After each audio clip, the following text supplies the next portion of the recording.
All right, DFK, we had a big week in week 10, and I know that you aren't totally privy to everything that went on because Sunday you were driving from Kansas to Texas. So I'll help you through this. I'll give you some of the latest, and let's do this.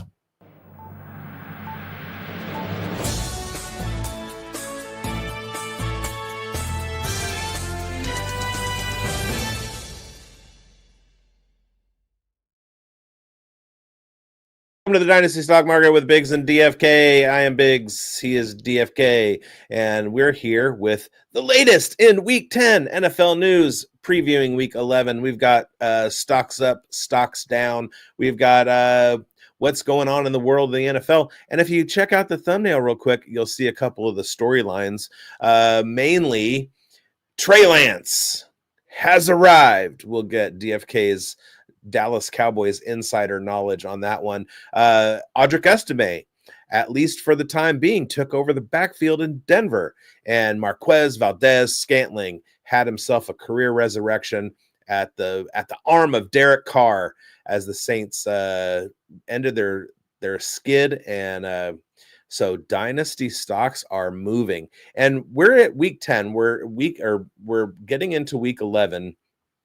Pretty much you have a good read on, I mean, there's 2 or 3 weeks left until the playoffs start. Most playoffs start in week 14. You pretty much know where your team is at. And so we'll do some Q&A, whether you need to start moving off guys, start making trades, grabbing those picks. Picks are a little bit more valuable now, or a little bit harder to come by than they were 4 weeks ago, because people are everybody's looking for picks now. Instead of just you, it's now 4 teams. So let's talk about all that. Speaking of driving down from Kansas, how was your weekend? Yeah, it was great. Did an early Thanksgiving with the fam and a lot of people. So getting that, holiday sickness a little bit earlier. So excuse me if I'm a little bit under the weather, but we had a great time. All the little kids getting to see each other and all that. They're big into the Chiefs, obviously. And even the Jayhawks had an upset at the Chiefs field. And we were joking that they probably ruined the stadium because the Chiefs had to play there the very next day. But it's probably awesome as a college kid to get to play at the Chiefs Stadium. So, yeah, it was a good week for all the Kansas sports. It seemed like pretty much everybody won. Now, for those of you who are interested in what's happening, maybe you play some Devy. There was, in that Kansas game, there was a quarterback who's my favorite player in college football right now. Besides Jaden Ott, the running back from Cal. Was it Jalen Daniels, right? No. I like Evan Neal, the Kansas running back. I think he's highly underrated. I feel like he's kind of he's in that 4th round NFL draft pick category, but somebody who there's a possibility that next year he's gonna produce right away. No, the guy I'm talking about is class of 2026, and that's the Iowa State quarterback Rocco Becht. I've been on that kid since about halfway into his freshman season last year. He had his big breakout game in the bowl game. Believe it was Iowa State against Memphis, and he absolutely lit Memphis up. He's the son of former NFL tight end Anthony Becht. And I mean, when you have a kid who he's in the same system that produced Brock Purdy, and he has a freshman year breakout, he's a guy that you want to keep your eye on. So he's still got next year is going to be his junior year. But you see certain quarterbacks like Penix and Nix last year, Jaden Daniels to a certain extent. They need that 5-6 years of seasoning. Rocco Becht is immediate. He's going to be a 3-year guy and then enter the NFL, kind of like a JJ McCarthy. The dude's arm talent is off the charts. I had a discussion at the Fantasy Football Expo with NBC guy Chris Froton, who's a huge NCAA and Devy guy, and I said, why is Rocco Becht the most exciting prospect in college football right now? Or no, who's the best prospect in college football right now, and why is it Rocco Becht? And he went, oh my god! I mean, we were drinking. He's totally on Rocco Becht. Yeah, if you wanted to share stats, I got them on screen share if you'd like. Go for it. Okay. Yeah. From the game. So even though they lost, still 380 plus yards, not bad. Yeah, and Jalen Noel is good too. Devin Neal is good. Jalen Noel is good.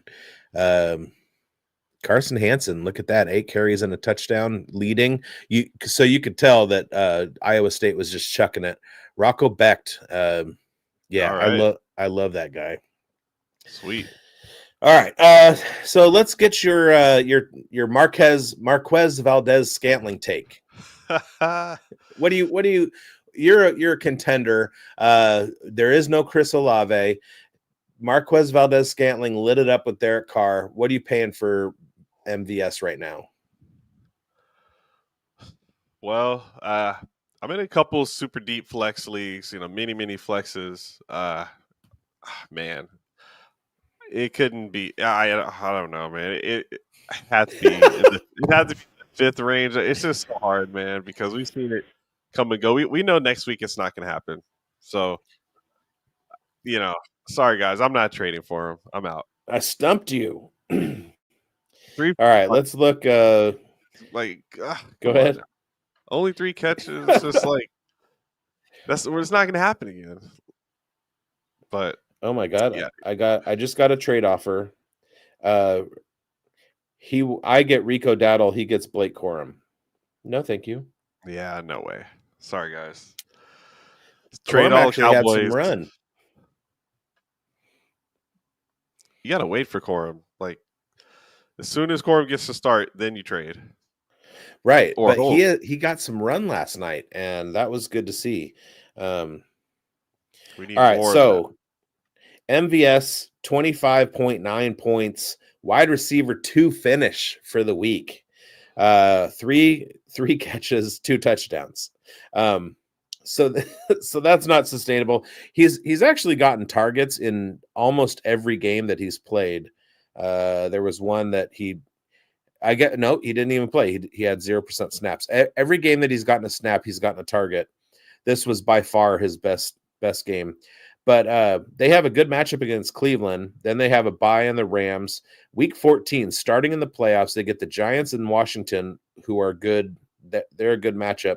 Then Green Bay, and then for the Week 17, they have the Raiders, which is a terrible, terrible matchup. So, yeah, I'm not doing much for MVS unless you're super, super desperate. If you're a contender, you probably don't have any need for him. And we just wasted 10 minutes of your time. So you're welcome. Yeah. All right. We got some comments. Aaron Bigler, Rock Chalk. Yeah. Get some of that Kansas action and sell high on MVS. I agree. If you got somebody who's offering you more than a cup of coffee for I always do that, Marquez Valdez Scantling, then go get it. In the immortal words of our fearless leader, Matthew Kelly, go get it. Yeah, that was a trick question. I'm not trading for him. All right, let's talk about Audric Estime then. So, especially rookies, especially guys who, I mean, there were some people who, Audric Estime is not going to do crap in the NFL. I have always liked him. He and Braylon Allen were my 2 favorite running backs in the class. Followed closely by Jalen Wright. But I think at this point, Audric Estime's availability, his cost just went up the last couple weeks because he started getting some carries. And Javonte Williams, who had been terrible for a few weeks, albeit in absolutely horrendous matchups, he got 1 carry on Sunday against the Titans. That's not good. Yeah, against the Chiefs. Yeah, so man. Oh, right. Yeah, that's crazy to see. And the early reports were that Estime was going to get more workload, but to see it go 14 Estime to 1 carry for Javonte Williams, that's crazy. As far as receiving wise, that's 2 catches for Javonte Williams on 2 targets for 6 yards. So the usage is just cratered. He has 7 total yards in that game. So that's crazy. I put Estime on the block after the game yesterday once I saw that it wasn't just coach speak, that Estime was going to get more of the workload. And preseason, I was high as well on Audric Estime. I even put out a video where I saw that I believe of the last 10 years, Audric Estime on PFF rush grades, he was one of the top 5 running backs in rushing. He had like a 98 score on there, something like that. So it was, kind of his value cratered because he was super slow at the combine. And so everyone, a lot of people were kind of out. Then he has the early injury this season, but now he's back and it looks like the best guy for them. And he's always operated really well as a goal line back. So I like his potential upside as this offense grows, especially into 2025 when they add more weapons. Yeah, and the thing about Estime is that we watched him in game action at Notre Dame, and he looked fine. And then he goes to the combine and runs a slow time, and everybody kind of like got out on him. It was very similar to Kyron Williams a couple of years ago, coming out of the same school, Notre Dame. And then also Bucky Irving. Bucky Irving had probably the worst combine of any running back in the class and absolutely created his value. And, the funny thing is that pre NFL draft or pre combine, really, we kind of, especially guys who are more on the analytics side. Now, tape grinders may be a little bit different, but analytics guys who are reading charts and efficiency measures and things like that, we can see a guy like Braylon Allen or Audric Estime or Bucky Irving coming. And so they're high up on our lists. And then something happens around the combine. People like overvalue combine stats. Like if you were to like leave the names off and just look at combine stats and tell somebody Deneric Prince and Isaac Garendo are going to have a better career than Audric Estime and Braylon Allen, 9 people out of 10 are going to look at their combine numbers and go, yeah, you're probably right. Right. That's not reality, though. So all of a sudden you get this narrative. The fantasy space explodes with dropping Braylon Allen down expert boards, dropping out Audric Estime down expert boards. And then what happens?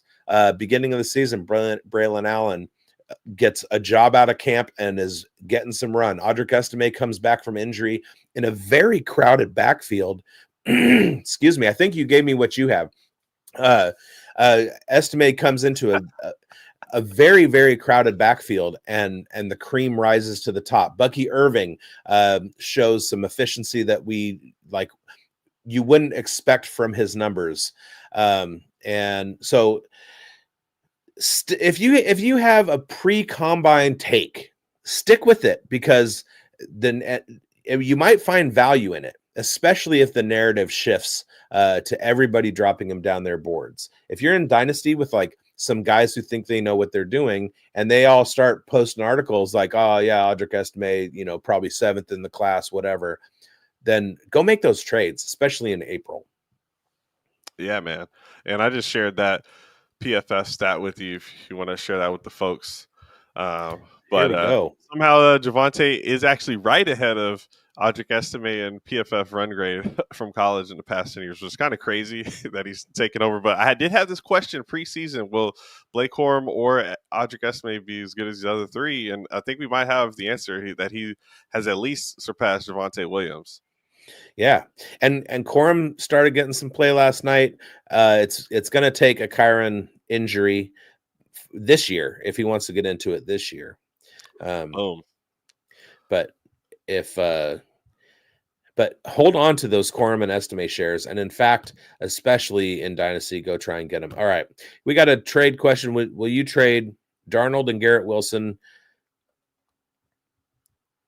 Is that the Browns defense or just Tillman on the Browns? Just Tillman. We'll roll with that. For Jane Daniels, Adams, and Marvin Harrison Jr.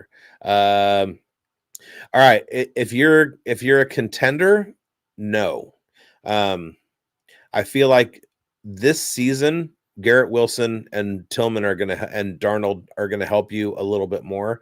If you are if you're going into rebuild mode right now, absolutely, I do that in a heartbeat. Adams is an expiring asset, and he hasn't looked great. So I hold on to Garrett Wilson. He's the NFL target leader, and Tillman is starting to show out. So what are you? Jason, I'm gambling and I'm taking the Jaden Daniels side. I'm Okay. give me Daniels, Harrison. First of all, the Cardinals' team is looking a little bit better. They're going to go into a bye, hopefully learn a little bit more. And a lot of times we see rookies take a step forward after the bye week. So I'm going to disagree with you here. I think Harrison actually has a better rest of season ahead of him. That's not a hot take. I just think that's right there to be had. And Jaden Daniels is just, potentially quarterback one status. Sure. Maybe I'm just a little bit bitter over getting burned this week by Jaden Daniels. I saw a trade that was really rough the other day where, it was yesterday actually. Someone gave Tillman and a second to go acquire Xavier Worthy. There, I would actually have kept Tillman in the second. How do you feel about that? Absolutely. Because I think Tillman's still a little bit underrated, especially with the bye week. It's just like out of sight, out of mind. And so I don't know who I got into this with, what show it was, but we were talking about fourth rounders and fourth round value. And I went back through my home league and I read off the fourth rounders from the last couple years. And it's littered with NFL regulars, with contributors.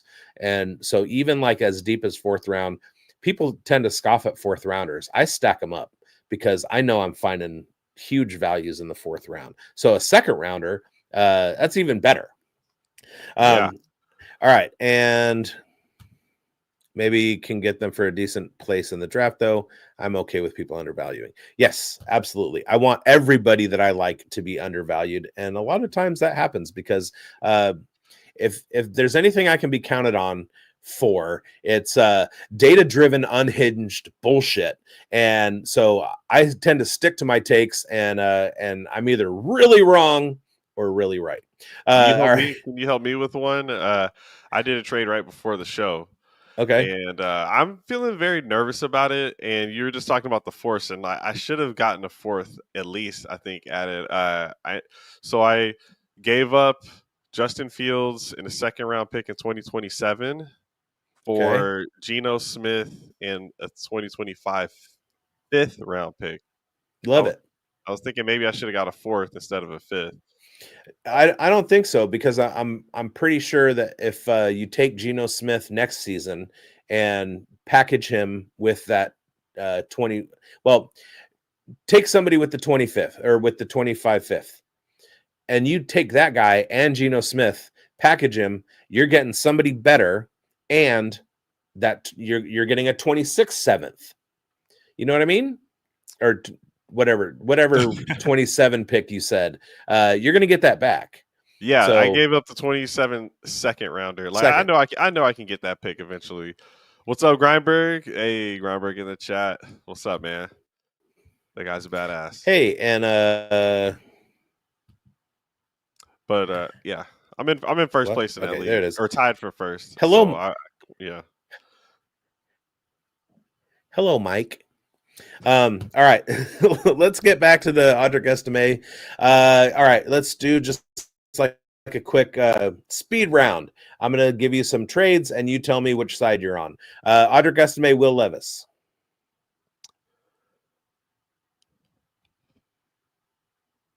Wow. I was going to say, did you just mute yourself? I think I need to go. How is that not a?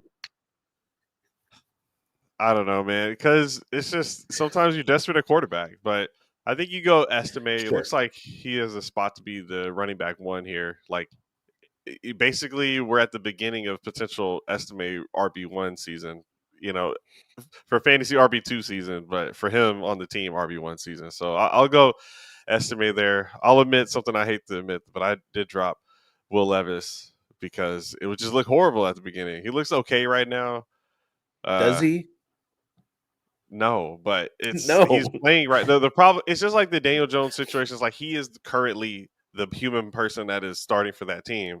But next season for Dynasty, I think it could easily be nobody wants Levis and people want Estime. So Well, one thing about Levis is that he was not a Brian Callahan draft pick. yeah, So Brian Callahan has zero investment in Will Levis, which means that the Tennessee Titans with a top 5 pick next year are getting a quarterback. they were forced to bench Mason Rudolph probably. Maybe. Because he was You know, playing you decent. still have Levis on that rookie contract, and Mason Rudolph is on a free agent contract. So unless was he traded or signed by the Titans? Yeah, I don't know, but they got their win under him, under Mason Rudolph. So it's clearly not about winning. You know how the front office would get in there, and Yeah, and a lot of time that's based on contracts, and yeah, the GM doesn't want to look bad on paying a free agent. That's what happened to Gardner Minshew. So true. But basically, this is something that I saw coming with the Broncos and Russell Wilson. Russell Wilson was not acquired by Sean Payton. Sean Payton had zero interest in retaining. Sean Payton wanted his own guy, and I'm pretty sure Brian Callahan next year is going to do the same. So it's a free agent deal for Mason Rudolph. I just double check. Okay, so surprisingly, the GM is not sticking with Rudolph or pushing for him, and maybe he is. Maybe they're battling, head to head, whatever. All right, so the next couple that I'm going to do, nice speed round too. We're really flying through it. So the next few that I do, give me your instant reaction: rebuild versus contender. All right. And some of them will be obvious. Like this next one is 2025 third Audric Estime. Give me Audric Estime. Okay. In both. This one's Audric Estime for a 25 second. Second. I think you're going to get crushed with some running backs next year. Audric Estime, Xavier Worthy. Worthy. For both? Yes, because of I think I can flip him in both. Worthy's still holding that value. That's a good point. I was thinking in terms of like future production, and I like Xavier Worthy, especially after next year or getting into next year when Rashee Rice comes back. DeAndre Hopkins will still be with the team. I've always maintained from the beginning that Xavier Worthy is a best ball guy, not a reliable week-to-week fantasy asset, but his value hasn't dropped yet. So I didn't consider his value. I just considered his production, which we can stick with that. Let's keep rolling. That's my problem sometimes. Audric Estime, Kareem Hunt. Estime. Yeah. Isaiah Pacheco is back. Pacheco's back. All right. Now let's talk about the elephant in the room, or at least the third guy on the thumbnail, and that's your boy, Mr. Trey, Sir Lance. Let's go. What are we doing with Trey Lance going forward? The things that Jerry Jones was saying about Dak Prescott were not exactly great. Yeah, so Trey Lance, he's not going to be the starter for the Cowboys at any point in 2025. But this year, I think he'll get some run. And I think if you take anything away from the preseason, he's going to throw a lot of interceptions, but he's going to run the ball a lot too. And we had the worst run game, so it's not like they can't look for some improvement there and have him be a part of it. You sure about that? You're worse than the Cowboys run game is worse than the Raiders run game? 32nd in the league. So, jeez, okay. Sorry we about had that. 53 yards from Dowdle last week, which is fine, but only 12 attempts for him, 6 for Zeke. Lance actually had 3 for 17 yards, but he looked good as a runner earlier in this preseason. Like, we know he's got that skill set, but ultimately it just comes down to Cooper Rush, 13 completions, 45 yards passing, 2 fumbles. So why not try to see what you spent your 4th-round pick on, knowing that Trey Lance is also due for a contract extension at some point or cut. You got to this if of all times does it make sense to have Trey Lance on your team? It's now when Dak Prescott's injured. So you just got to see what you got. All you're trying to do is get some kind of leverage so you can get value for Lance later. Dak is signed to this crazy contract, so he's not going to be the Cowboys 2025 starter, but this is an audition for Lance, and the Cowboys could get something for him. I was picking up Lance everywhere once Dak went down, and it literally teed up perfectly so fast for him to get a chance to start. And on our show for Undroppables, my bold prediction was Trey Lance is starting next week and the rest of the season. So starting Monday versus the Texans. Yeah, and last week, anybody that watched the Friday Player Profiler Today show with me and Chev, I said I just picked up Trey Lance, and we were talking about that. Are you trading a 2026 third for Trey Lance? Yeah, fine. Ugh. Are you trading a 2025 third for Trey Lance? No, I mean, dang it. I think you just have to. I think you just have to gamble on it. Like, why not? The problem with this next class is it's like kind of setting up perfectly for what you want for these to have a lot of shots at running back. It's a tough spot, but I think I would just do it to gamble. Hate me if you want. I like this one. Trey Lance for Pat Freiermuth, straight up. Well, yeah, I think I want Freiermuth. Trey Lance for Malik Willis, straight up. Well, yeah, okay. I think Willis may get a backup opportunity next year. He's definitely going to get another contract, but he's not going to be a starter. I feel like Trey Lance for Malik Willis is the two Spider-Men pointing at each other. Yeah, basically, guys, I'm seeing Lance as a 2024 starter. He's likely going to get a backup contract next year unless the teams get really desperate. He just hasn't shown enough to be secure at the ball because Lance also in this game in only 6 attempts, he threw an interception. The punter actually had a better passer rating than him. That's unhinged. What do you think of Jerry Jones trying to clarify to reporters that they played better with Cooper Rush than with Dak? Jerry Jones is crazy. Yeah, it is. It doesn't make any sense. There's no way to justify it. And he's also arguing with CeeDee Lamb on the curtains. He's like, well, because CeeDee Lamb guys dropped the ball or didn't see a ball coming because the sunlight was directly in his face. And you look at the replay, CeeDee Lamb had no idea what was even happening because the sun was all in his face. And then after Lamb's like, we should put up the curtains so we can see. But Jerry Jones' response is, what do you want me to do? Rebuild the whole new stadium? Like, nobody said that.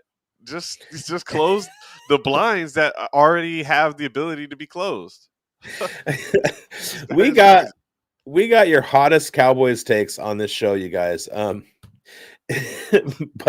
let's play the ad. Now, I know many of you are looking for a secret weapon for your Dynasty League, and I have it. It's called the Dynasty Dominator app. You go to the App Store, go to Google Play. It's right there. It's $5 to download, and then every year it's $5 to load the next incoming class of rookies. You can add Superflex, add tight end premium. It's incredible because it allows you to look up players. It allows you to vote on whether a player is a buy, hold, or sell, and then see the market sentiment on that player. And you can compare their lifetime value rating from Player Profiler to their Dynasty ADP at the FFPC, all in the price lookup tool. And beyond that, we have a trade analyzer, so you'll never lose another Dynasty trade again. And in our settings, you can set this is a win now team, this is a rebuilding team, and then we let you compare players. Look at their metrics side by side, prospect metrics, NFL metrics. It's all there. It's $5 in the App Store. There's some add-ons for Superflex and to buy the upcoming rookie class. Every year, you're going to spend $5 on this thing, and it's going to be well worth it. Thank you, Matthew. All right. Excuse me. So let's get into some of the trades that have been flying around in the fantasy space. Number one traded guy in the last 30 days has been D-Hop. What's your take on D-Hop for rebuild or for contender? Yeah, you got to trade him away on a rebuilder. And for a contender, I'm interested. We've got Pacheco returning, but no receivers are returning from injury. So it's still going to be all Hopkins and Xavier Worthy and Travis Kelce. Thankfully we got Kelce back due to all the carnage. But yeah, I'm good with Hopkins. Give me Hopkins for third. I think once you get into the second round price range, there's other guys you can look at. Like I just got a deal done for late second. Like the targets are through the roof. I want a more voluminous pass volume type of team if I'm going to start getting to the second round range. But yeah, third round pick, early third, I'm good with that for Hopkins. Unloading Hopkins and Connor for a 25 first rounder on a rebuild. Yes. Yeah, you would do that. And I can't remember. I think we had anyway. Yeah, I would definitely do that for sure. Connor's another guy that I'm. That's a beautiful trade on both sides. Yeah. Hopefully, we talk about Connor's backup pretty soon. I was gonna get into Trey Benson because I was gonna let's. Yeah, no, I didn't say the name. I was trying to save it. Yeah. let's get into that in a second. All right. The second most traded guy in the last 30 days has been Cooper Rush. But let's talk about the third most traded player. Oh, sorry, real quick. I traded Cooper Rush for a 4th round pick 2 days ago. I did do something right. Picked him up with Fab and then trade him instantly. Yep. And he went for a 4th today. He was packaged with T. Higgins, 2 seconds for Jordan Love. Straight up for Tyler Boyd. I love that one. Because that's just like nobody wins or loses. Yeah. All right. So the third most fantasy points league. Nice. All right, go ahead. No, sorry. The third most traded player in the last 30 days, who I just along with let me get that back. Greinberg and I have a team together, and what's that? No, nothing. Oh, and we just made a trade for Chris Olave. It went through last night. We traded. We're in a rebuild mode. We drafted Dak and Jalen Hurts. A couple other guys, Tyreek, Devontae. Nice.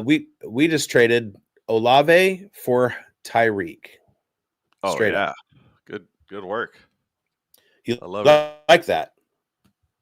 Yeah. All right. Yeah.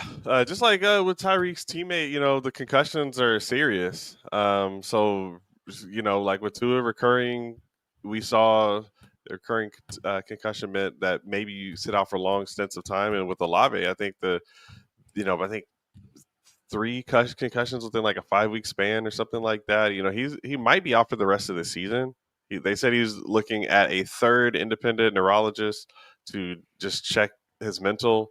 I'm not expecting any sort of retirement or anything like that. But, even though Olave is very young, we weren't getting what we wanted from him anyway. So on a contender, I might as well take the shot on Tyreek while you can still buy low. And yeah, Tyreek's not giving us what we really wanted, but he's back. He's healthy. Unfortunately, playing through that wrist injury that he's going to have to play through all the rest of the season, a torn ligament in his wrist, which is also serious. But you can't beat speed, so I'll take that shot. My favorite tweet yesterday was the one that had a chart of all of the Dolphins games this year, and it said week 1, 100 yards receiving and a touchdown. Week 1, arrested, and then it's or arrested, not arrested. 100 yards, yes. Touchdown, yes. And then all the other weeks, arrested, no. 100 yards, no. Oh touchdown, my God. no. That was pretty good. So we got Chris Olave for Tyreek. Somebody paid Chris Olave and a second rounder for Tyreek. So I feel like we got pretty good value on giving up Tyreek. Somebody paid Chris Olave and Ramondre. Other than that, there's a lot of like straight up Tyreek and Olave trades. Yeah, it makes sense why people are doing it. Yeah. You're trying to win. You need a body. Olave will be there later. I can't remember the Rashid Shaheed injury. I expect these Saints got to add somebody though. We were happy that they got Rashid Shaheed in there. They already knew that what caliber of player he was in the building. But at the same time, with these two injuries, I expect them to add a receiver next year. Still, Lobby should be that main guy. He's a really good route runner. Just gotta hope he doesn't take these crazy hits. Yeah, and a lot of that is not necessarily his fault. And I'm not saying it's Derek Carr's fault either, because Derek Carr has been pretty good about not throwing hospital balls. But there have just been a couple of like very, very unfortunate passes that Chris Olave has gotten himself into. That happens when, you're dealing with, 6 foot, 220-pound safeties and you're going over the middle. So that Miami passing game, we're looking at Tyreek Hill, who's an expiring asset, and then Jalen Waddle has like caused some controversy over the last couple of weeks because he hasn't done anything. Tyreek hadn't been doing anything. Waddle didn't have a terrible game last night, but I feel like that's about what we can expect from Waddle. 5 catches, 50 yards, hope for a touchdown. He hasn't really done much more than that, even though his talent exceeds that. And I did some digging. We were talking about him in another show, or even last week on this show, and I did some digging on Spot Track, and he's got a huge contract that he's not a free agent for a long time. So apparently the Dolphins have long-term plans for him, but what do you expect from Waddle? Is he a guy that, like, I mean, a couple of years ago he was an every week starter. This year he's in a lot of start-sit questions. I feel good about Waddle in the distant future when he's not paired with Tyreek Hill. It's hard to see him in a situation where he has no other competition ever again, like in that year, his rookie year, where he was getting all those targets. But at the same time, there's just not as many elite players that could ever just pop back up and replace Tyreek Hill. So he's not really going to ever find himself in that situation with another Tyreek Hill on the other side of him. Once Tyreek Hill's gone, I know Tyreek had hinted at retirement. It maybe doesn't come this next year, okay? But I think if you say that, then it's got to be in 2 years from now, because 2 years from now is actually a year beyond when he said he was going to retire. So I know he reworked that contract, but if Waddle gets back in that spot, great. So then it just becomes down to, do you believe someone's still going to have the juice in their legs at that point in time when they're more of a speed-based player in Waddle? Right. So if you think Waddle still has that in him when he is in the 28-year-old range, then there you go. But that's another 2 years of him dealing with nagging injuries, and I just like I would have put him this year in like tier 3. So he would have been in like 24 to 36. I wouldn't have expected him to like be a wide receiver 1 or 2 in any of my lineups, but at least a flex spot. I think I'd even drop him down a tier until such time as maybe he's the lead receiver in an offense. But do we see that happening? Do you think he could lead a wide receiver room? He's not Jamar Chase, George Pickens, Justin Jefferson, like how I threw Pickens in there. I don't think so. I don't think he will, but if you go to the Chiefs or whatever, the right spot, it can be fine. So no, I don't think he's in that spot. But there are quarterbacks that can support 2 wide receivers. We've seen it. Sure. We've got the Burrow. We get, his own quarterback at one point in time could do it. Kirk Cousins. Concussions are too volatile. Kirk Cousins has historically done that. So there's guys that can support 2 receivers. It's got to be a high volume offense. Like if he went with Baker Mayfield, I think even Geno Smith maybe throws it a lot. But yeah, it's a tough spot. His value is probably higher than his production right now, so it's hard to get the right deal. So if his value is higher than his production, then that's a great sell moment. Yeah. Right. Yeah, I it's think. tough. Let's see what he's trading for. All right, so let's get to the guy that you wanted to talk about. We got a situation with a two-headed monster in the Arizona Cardinals backfield, and well, Oh three-headed yeah, there because we go. we got to talk about Kyler Murray too. But Woo. everybody was huge on the Braylon Allen hype train because he was working as a high-value RB2 in that Jets offense. He's kind of gone by the wayside a little bit. But excuse me, the guy who's absolutely gotten some run as a solid RB2 is Trey Benson. Somebody that I love, that I have in my home league, that I've like waved off offers for all season. I stocked up heavy on this class of running backs just because I like them and feel that there's a lot of guys that they can take over everyday jobs like Trey Benson, Jalen Wright, and Audric Estime and Blake Corum. So what are we doing with Trey Benson, or how are we targeting him right now? Because on Fantasy Sports Advice Network, just released today in our waiver wire show, I said pick up Trey Benson, as well as Mike had him last week. So now's the time to go grab him. What are you doing? Yeah, now's the time to go grab him. Is right. Basically, the last month, all of my waiver wire shows have been get these rookies because something's going to shift. We don't know exactly when it's going to happen, but historically, after the bye weeks, teams will a lot of times just decide to make a switch. Now, Connor's been too good. He's actually number one in the NFL in broken tackles. He's playing well. Yeah. But this past week, 62 yards rushing for Benson to 33 for Connor. Similar number of attempts, 2 more attempts for Connor, actually. But it's just a young man's game, the running back position. And now that the Cardinals are number one in their division, maybe later in the season, especially if they get into a comfortable spot, they may want to lean on Benson anyway to keep Connor fresh. Connor hasn't missed a game yet, which he's never gone a season without missing a game. So that game is coming statistically. So got to get Benson for now and for later. It's just the reason they drafted him, and I think he'll do well in that role. Perfect question. All right. Harambe's coming in with a perfect question. Nice. As it relates to this, because up, of what my eyes are trained on right now. All right. I have a tight end question moving forward. I have Jake Ferguson, but I'm not comfortable moving forward. I also have Jonnu Smith. Would you roll with Smith or wait and see with Fergie?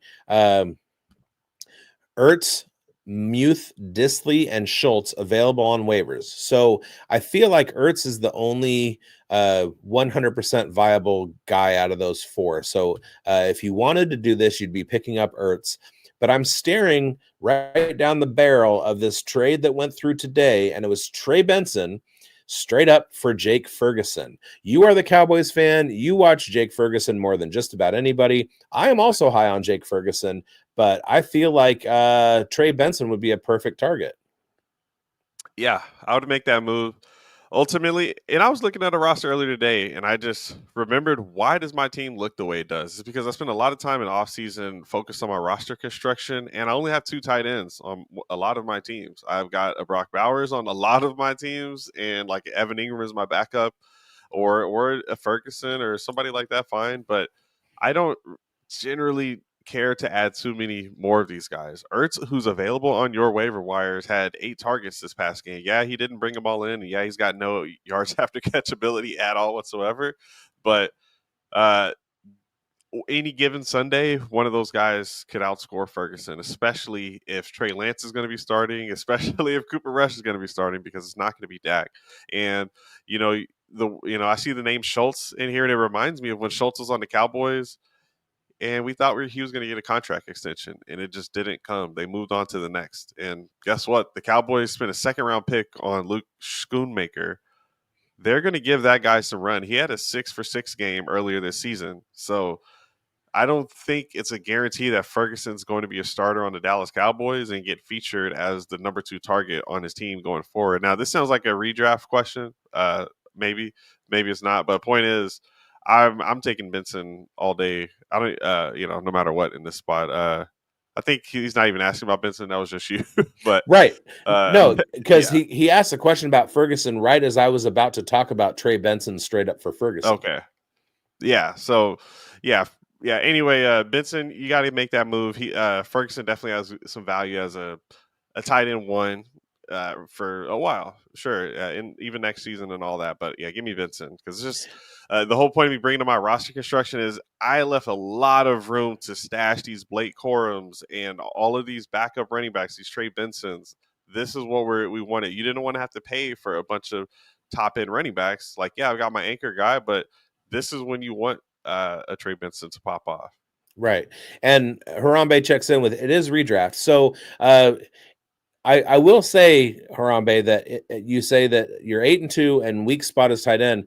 In redraft, you want your weak spot to be tight end, because you can outscore a starting. If you draft a tight end, especially in the first 8 rounds, you can play the waiver wire and go match up streaming with tight ends and outscore somebody who's going to be, a top 10 tight end. So let's rewind a little bit, because obviously I'm doing Trey Benson for Jake Ferguson in Dynasty, especially if I have Jonnu Smith, because we didn't even get to that part. I love Jonnu Smith. Bro, did you see had high that hopes one for play him. You see that one play from Jonnu last night? Dude looked explosive, right? He is, and Where we saw the goal line. We saw glimpses of it last year, and this was the first year that he was coming into a system where he wasn't going to be sharing the tight end duties with anybody else. He shared tight end duties in Tennessee. He shared them in Atlanta, and both of those were with Arthur Smith offenses.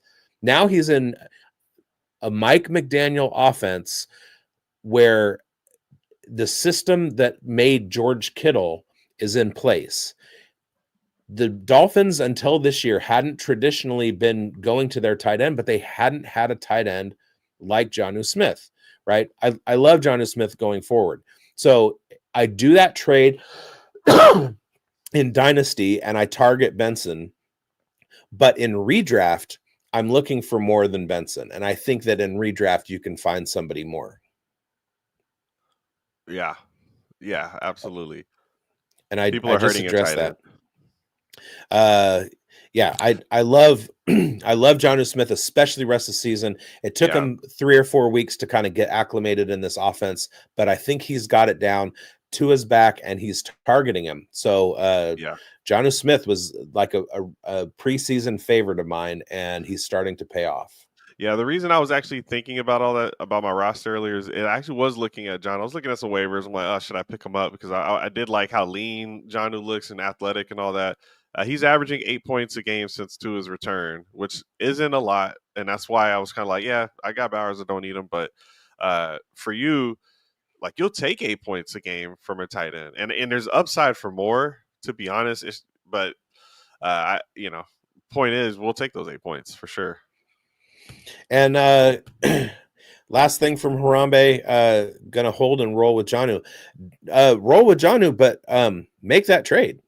Trade Ferguson, because you're going to be able to get somebody to help you down the stretch. You're going to want to look for good late season matchups, especially week 16 and 17, and go try and find somebody on who's kind of a wide receiver 2 or 3, a running back 2 that has really good matchups for the playoffs, and dangle Ferguson, see what you can get. Yeah. All right. Go win, Harambe. Let's get out of here and give everybody a homework assignment.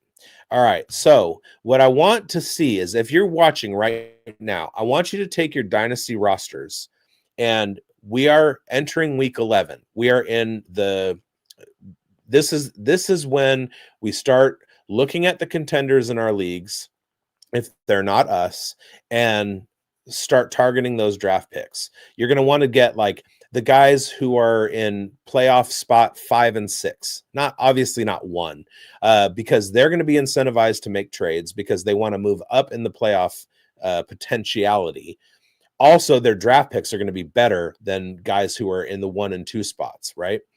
So a homework assignment for everybody who's watching today, and then also for DFK and me, and we'll report back next week, Tuesday at 10 a.m.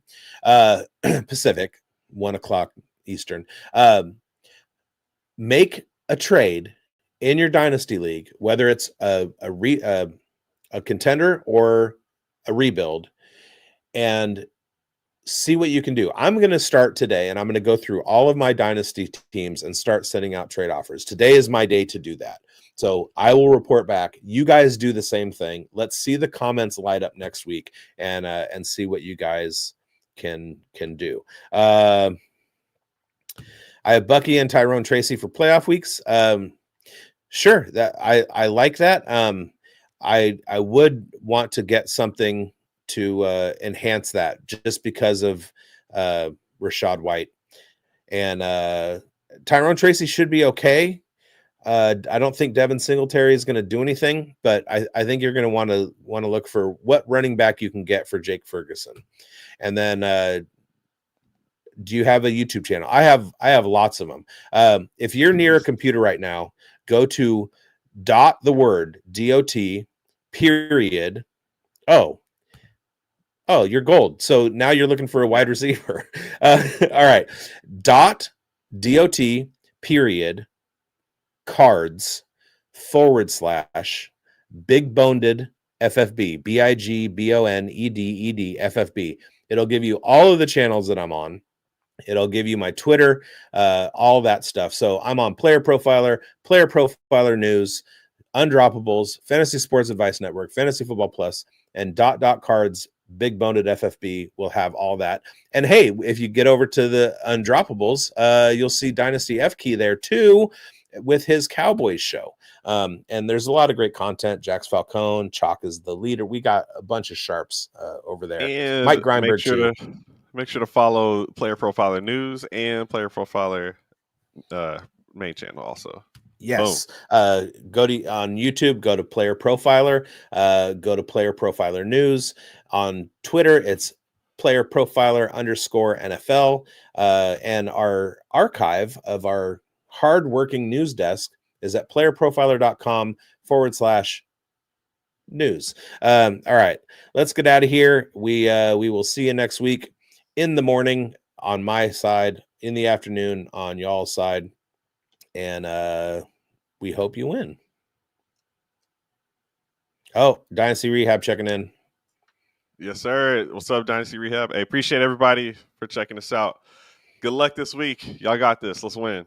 Let's go.